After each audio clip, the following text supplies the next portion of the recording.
Hello everybody, it's Uncle Matt and I'm here to read you another bedtime story. Today's bedtime story is one of my favorites because it has my name in it. It's called Matthew and the Midnight Flood. This one is written by Alan Morgan and illustrated by Michael Martchenko. And this book was copyright in 1998.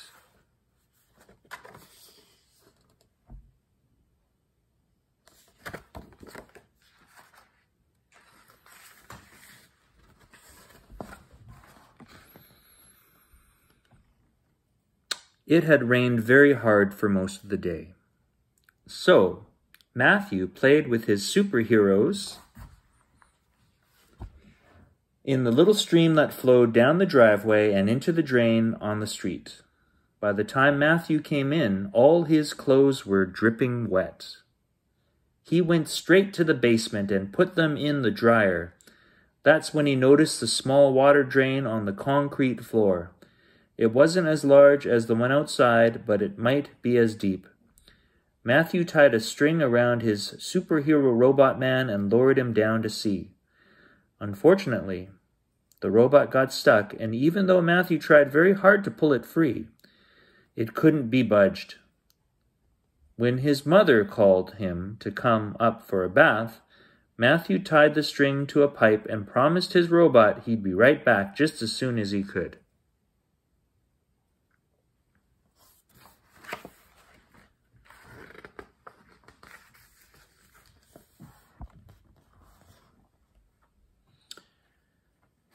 Let's do this. It took careful planning to take a good bath.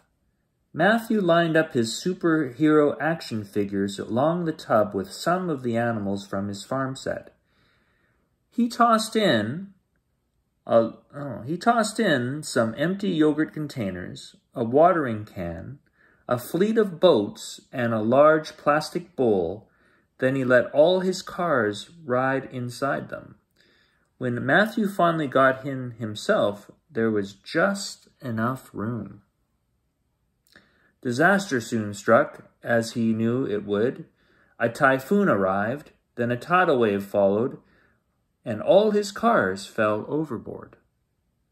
Luckily, the fearless band of superhero action figures was near at hand, and they dove right in to do what they could.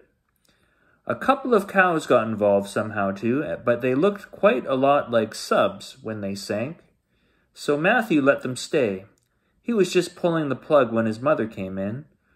"Matthew," she sighed, "clean up this mess and get dressed for bed. I'm going down to see if your clothes are dry. I'll be back to tuck you in." After she left, Matthew stayed for a while to watch the water swirl down the drain. "I wonder where it goes," he thought.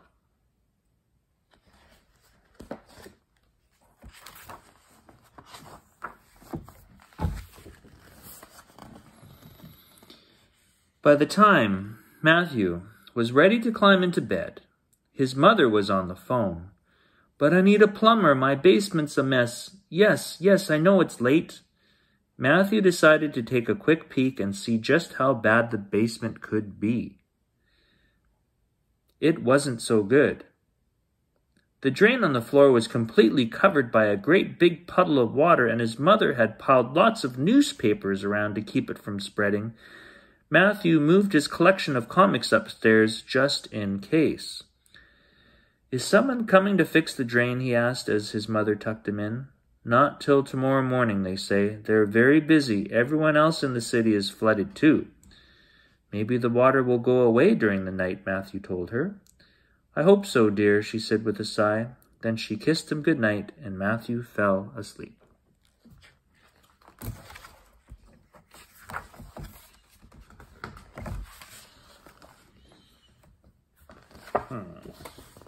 There we go. Around about midnight, Matthew woke up. Something was tapping on his window pane, so he got out of bed to check. There was water everywhere. all the way up to the windowsill. A man in a boat was floating there. You call for a plumber? He asked. Yes, we did, Matthew said, and he told him about the basement drain. Can't work on that yet, said the midnight plumber. Have to take care of the city first. Tell you what, though, you help me find where the water's blocked up, and I'll do your drain after. No charge. That sounded like fun, so Matthew agreed. He put on his boots and jumped into the boat.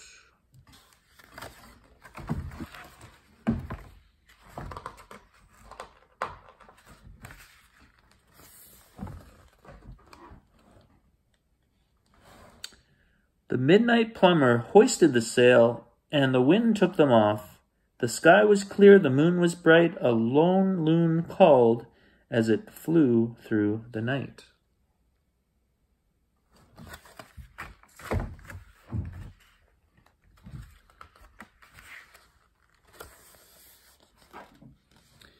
Other boats came sailing by. There were pigs on a tug, a goat on a raft, a few kangaroos on a garbage scow, and a couple of cows in a submarine. There were barges, canoes, and fishing skiffs too, and every single boat that passed was filled to the gunwales with newspapers. Matthew hailed the crew of a paddle boat. Ahoy there, sheep! Where are you going? We're building a dam, the sheep bleated back. The comic book library is going to be swamped if we don't do something fast. Matthew and the midnight plumber decided that they could help, too. They turned their boat and followed the sheep as they paddled away down the street.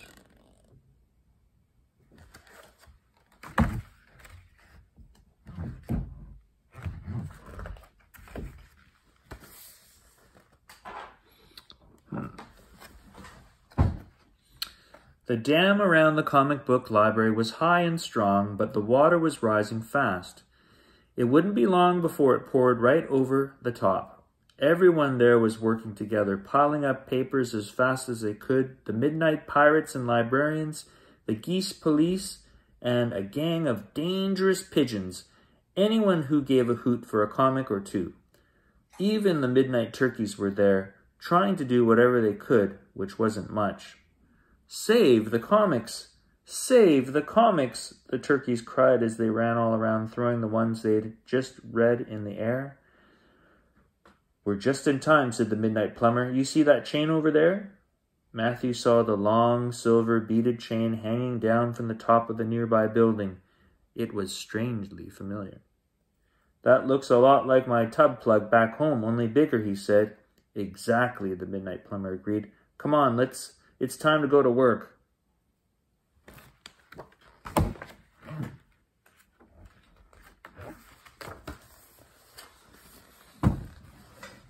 So, the midnight plumber opened a box and took out 2 diving suits. They have superpowers, he told Matthew. We plumbers always wear them when we have a big job to do. Soon they were dressed and ready to go. The midnight plumber dove aboard. When Matthew did too, he got a call on the suit radio. Plumber 2, this is Plumber 1. Try twisting the dial on your belt. Matthew did, and he quickly learned that it turned on his power jets. They made a move in a super fast way that had lots of style. It made him smile. Being a plumber is really neat, he cried with delight. You're right, it is. But if everyone knew, they'd want to plumb too, so we keep it a secret, and now so you can too. The midnight plumber explained. Then he showed Matthew the way to give the secret plumber sign. They finally found the main city drain. It was stopped up tight with a big rubber plug. The midnight plumber shook his head. We'll need all of our superpowers when we pull out this puppy, he said. He twisted a dial on his power belt. Matthew did too. Then they grabbed the chain and heaved. Suddenly, the plug pulled free. Hold on tight, the midnight plumber shouted.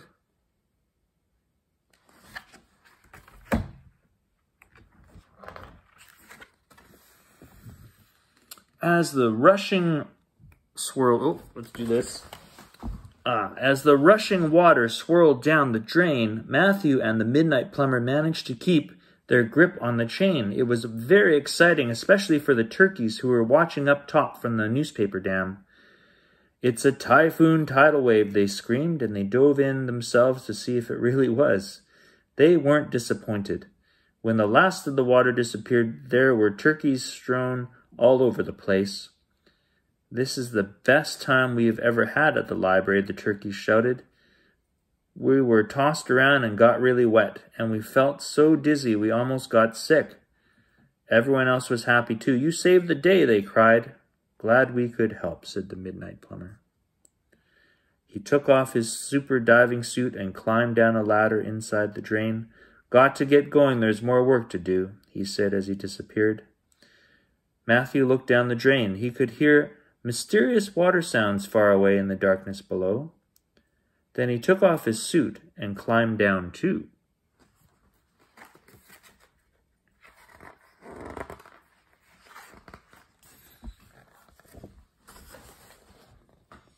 The end of the ladder came out of the drain and stopped just above the surface of a vast underground lake. There were boiler machines all along the shore with pipes and pistons and whistling valves. Matthew and the Midnight Plumber flashed the secret sign until the crew of a nearby boat sailed over and took them on board. "What are all the boilers for?" Matthew asked as they approached the shore. "They turn all the water into steam," the Midnight Plumber explained. "You know all those smokestacks and grates around town? They send the steam up and into the sky. When the steam rises, it turns into clouds. The clouds make the rain, and the rain falls down. It flows through the drains and collects in this lake.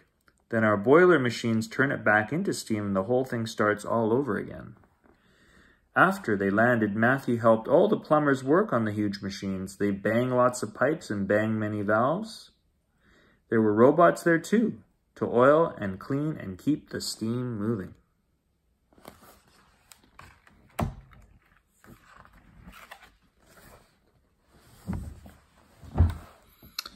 "Time for a rest," said the Midnight Plumber. He led the way through a narrow passage and into a snug cave. To Matthew's surprise, there were hot tubs and cold cuts and root beer on tap. Root beer. They had pool tables, pinball, and a big bubble bath. Plumbers in swimsuits were lounging around eating nachos and hot dogs and huge ice cream cones. There were 43 TV sets going at once, all of them on different channels. "This is the secret plumber's spa, where we come to relax when our work is all done," said the Midnight Plumber. He gave Matthew a special plumber's hat so he'd fit right in with the rest of the guys.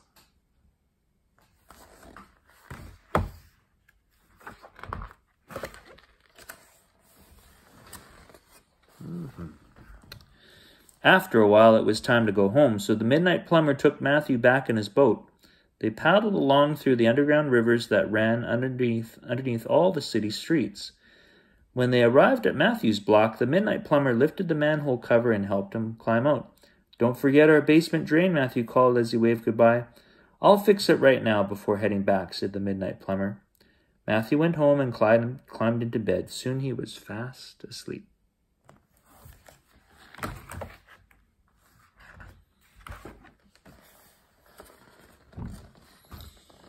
When Matthew woke up, it was 6 o'clock, and the sun was just rising too. He went straight down to the basement to see if the Midnight Plumber had fixed the drain. He had.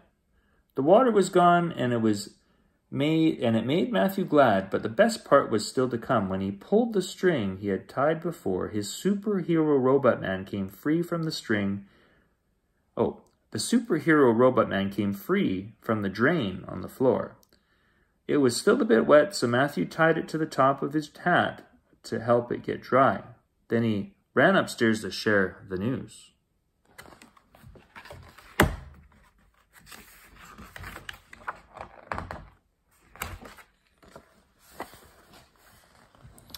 Matthew's mother was still asleep, but not for long. "The flood's all gone," he cried happily as he jumped up and down on her bed. "Is that you, Matthew?" she said sleepily, and she opened one eye to see if it was, though she already knew it must be. "The Midnight Plumber came by last night, and we drained the whole city dry," Matthew told her. "After we saved the comic book library, we made clouds from steam. Then we came back home, and now our drain is fixed. The comic book library? His mother asked, and she opened the other eye too. The water's all gone, pretty much mostly, though the floor is still a bit damp, Matthew said as he held up his foot so she could see for herself. Where did all the water go? Sorry, Mum, I promised that I wouldn't tell. It's only a thing that plumbers can know, Matthew explained. Then he let her wear his special hat so she wouldn't feel left out.